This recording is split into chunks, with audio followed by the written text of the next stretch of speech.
The PAC conference was formed originally in 1915 under the name PCC. It's had different names throughout the 107 years. It was called the PAC Pacific Athletic Conference PAC 8 in 1968. It was the PAC 10 in 1978. Today we refer to it as the PAC 12. And it's been around for 107 years. And the death rattle of this prestigious conference, the conference known and nicknamed as the Conference of Champions, the death rattle is growing louder by the day. Welcome to Peek Around the Corner with your host, Greg Pflugar. Today it's episode 21. And we're going to talk about the continuing reporting of the potential further poaching of the Big Ten from the Pac-12 and the targeting of 4 schools: Oregon, Washington, Stanford, and by many others, the targeting of California. Brett McMurphy was on a couple radio shows yesterday, the great reporter from Action Network who's killing it on this reporting. He reported yesterday on Palm Fine Bomb Show, and I'm paraphrasing, but it's highly unlikely that the Big Ten expands with 4 PAC schools. They go to 20 schools. The timing of it, he does not know. Only the decision makers would know that. Even now, they may not know what the timing of it's going to be. But again, he believes, and in a radio show previous to the Paul Feinbaum show, on the show out west, McMurphy used the word that he's confident or highly confident that it's going to happen, that 4 PAC schools are going to move to the Big Ten. As you know, here at Peek Around the Corner, we have been saying from our intel, from BTM and his associates, that Oregon, Washington, and Stanford, and of course Notre Dame, and McMurphy and others say the same thing, of course, Notre Dame, targeted by the Big Ten. Warren would like to move this conference to 20 schools. Do not want USC and UCLA on an island. And I think the time is growing near that all this is going to happen. As Peek Around the Corner, we reported to you that we were told sometime in July that the hot window of all this activity was going to happen between August 15th and October 15th. We are now day number 9 inside the hot window. And you can feel it growing and growing and growing. There's a certain inertia behind all this. If the Big Ten, and this talk about how the Big Ten is waiting for the Big 12 to make a move first, we do not buy that at all. Big Ten will make a move with or without the Big 12 acting first. Do not know where that came from. I guess that comes from people who believe Big Ten won't move because of some antitrust issues. I hold the strong opinion that doesn't hold any water. Big Ten will move when the numbers are right, when they get the numbers back from the potential new media partners, possibly for a 4th window on a Saturday. The numbers all have to match. Maybe Oregon, Washington, Stanford, possibly California has to come in at a decline rate. They won't get as much as the other Big Ten schools, but I think they would take that deal in a heartbeat, because this is a changing move for those universities. An epic move. So if this happens, if the Big Ten takes 4 Pac-12 schools, then I see there's no way that Arizona State, Utah, and Colorado, if they're all available, I see no way that they wouldn't move to the Big 12. I think there's a great optimism among your mark and the Big 12 universities that they're about to expand from 12 to 16, and they would gain value, overall market value. Okay? So in that case, there'd be 2 schools left in the Pac-12. There'd be Oregon State and Washington State. And unfortunately for those 2 schools, I don't think it's feasible that they could reestablish the PAC and just invite the Mountain West schools into the PAC and remain that Power 5 conference, because I don't think Power 5 will exist much longer. I know the media partners would not treat that conference as a Power 5 conference. So the death rattle that you hear is growing louder and louder and louder. And for old timers like me, it's sort of a sad moment here, because the Pac-12 and the Big Ten, there's a lot of history involving all of that. The history of the Pac-12, the rivalry. Some of them will be lost. Some of them will continue into the Big Ten. But those schools of Oregon State and Washington State, these are sad days. But the world has changed.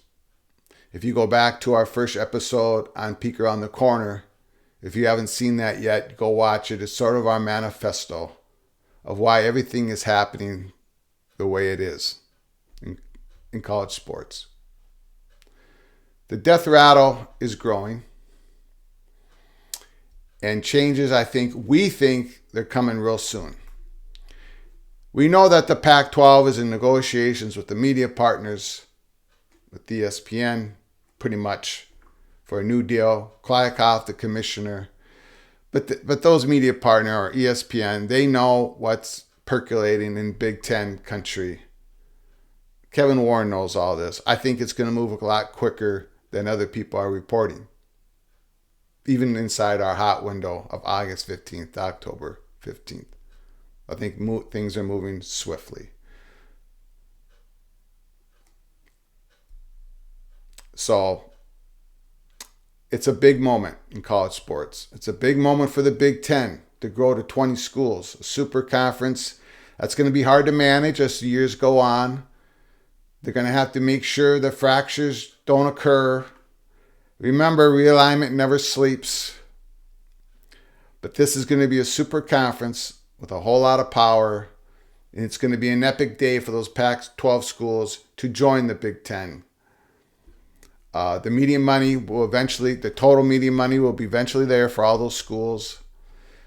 And now we look, and of course, it hasn't happened yet, right?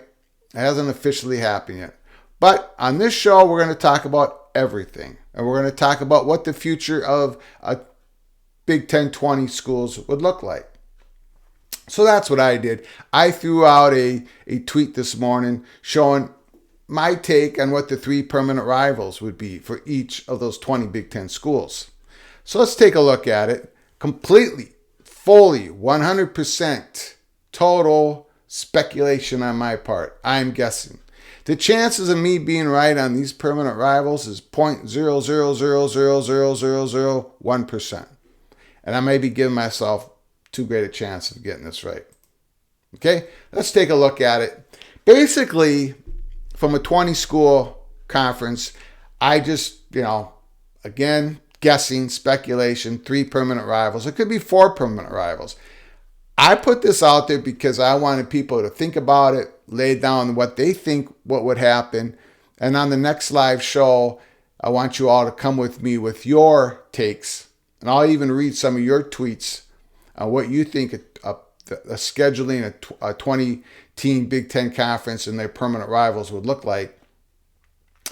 But I came at it from the aspect of the permanent rivals would be mostly regional in nature. So the Oregon, California is their own 6-team scheduling pod, not a division pod, but a scheduling pod. So all those permanent rivals within the Oregon to California, within the PAC, former Pac-12 schools at this point, all their permanent rivals would be in the 6-team pod. And then I took the Minnesota, Wisconsin, Iowa, Nebraska, a 4-team scheduling pod, and all their rivals would be within these 4 teams. And then I also did that with Northwestern, Indiana, another 4-team scheduling pod where all these schools, their permanent rivals, would be in these 4-team pod.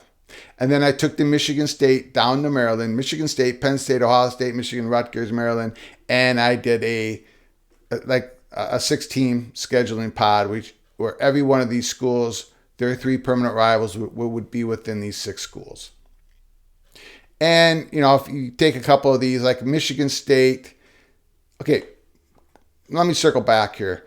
And of course, each one of these schools would have that last week rival game, right? So it would be Oregon, Washington, Oregon, UCLA, USC, Stanford versus California, Minnesota, Wisconsin, Iowa, Nebraska, Northwestern Illinois, Purdue, Indiana game, Michigan State, Penn State game, Ohio State, Michigan game, Rutgers versus Maryland game. Those would be the last week rival games. And you can see here like a Michigan State. Of course, Penn State would be their last week rival game. They would have to play Michigan. And then I would have them playing Maryland. I didn't have any of these schools playing what we would call 3 blue blood helmet school games. Penn State would play Michigan State and Ohio State. And then they played Rutgers. Ohio State, of course, would play Michigan, Penn State, and they'd play Maryland. Michigan would play Ohio State, Michigan State, then Rutgers. You see how I did that? Up here, I've gotten some feedback already that Oregon would probably play Stanford. But like Stanford would play California. I presume they'd play Washington, but maybe I'm incorrect on that. But so give me back your feedback, what you think it would look like. Now, many of you are saying that this is all wrong, and it probably is. Some of you would saying they'd make sure that a USC would play a Penn State, and maybe that would be a rival game. They would mix it up. It wouldn't be so regionalized by geographic. It wouldn't be so regionalized on the locations of the school. And maybe you're right. I threw this down there and get some people talking, some speculation. And so for the next live show, we're going to talk about this. Okay? Now, I'm going to quickly do my week 0 prediction games. There's not many games. I'm going to be doing this Wednesday every week. Okay? So I'm going to be just doing 3 for this week 0. And my 3 games are Northwestern, Nebraska, Illinois, Wyoming, Utah State, and UConn. Okay? And these are my predictions. Flat out, go the other way if you need to. Okay? But we're going to keep track of how well I do during the year. Again, my prediction show is going to be either on a Wednesday or Thursday every week. First of all, Nebraska, Northwestern. The line is 13. Nebraska's favored by 13. I'm going to take Northwestern. I think Nebraska is going to win something like 30-20. I think Northwestern will probably run the ball well enough with Cam Porter and Hall, and I think they'll probably. And I'm anxious to see if Northwestern plays their backup quarterback, Brendan Sullivan. He's a redshirt freshman. He's had a big spring camp. Supposedly he's had a big August camp. I think he's probably going to take over that starting job at some point. Probably won't start in Dublin, Ireland. But I think Nebraska is going to win the game. Scott Frost is going to get that first key victory in the season. And I think Omar Manning is going to have a big game. I do not know about Nebraska's running game. Hopefully Mark Whipple helps Scott Frost establish a running back one, a pecking order. They need a pecking order. And I think O'Shawn Mathis and Garrett Nelson coming from the outside pass rush, they're going to give Northwestern a heck of a time. I got Northwestern covering the plus 13 that they're getting. Wyoming, Illinois. Illinois is favored by 11. I'm taking Illinois. The new quarterback, Tony DeVito, and Wyoming is starting a 6-year quarterback, I believe, from latest reports. 6-year quarterback that has barely played any football live. He's barely taken any live bullets. That scares me. I'm taking Illinois minus 11. And for the Utah State UConn game, UConn is going into the game without a defensive coordinator. The defensive coordinator, Tony Spanos, has just left the team for undisclosed reasons. Utah State is favored by 27, and I'm taking Utah State to cover. That is a terrible thing to happen. I mean, I'm not saying that there's not good reasons for the defensive coordinator to leave the team. There possibly very well may be. But I mean, for the team to perform in the first week under a new coaching staff, new head coach, I think that's going to be a very difficult task for the other coach parts of the coaching staff to make up. Not what you want to see happen for a UConn Husky football fan. I'm taking Utah State covering the 27 points. So those are my picks. Northwestern covering plus 13, Illinois minus 11, and Utah State minus 27. Those are my three picks for week 0, and we'll keep track of how I do. If I was you, I would go the opposite way, but we'll see how it works, okay? If you like this content, please hit the like button. Please share the video and subscribe to this channel. We thank you so much for all your support. Until next time, from all of us at Peek Around the Corner to all of you, please, you all take care of each other. Thank you very much.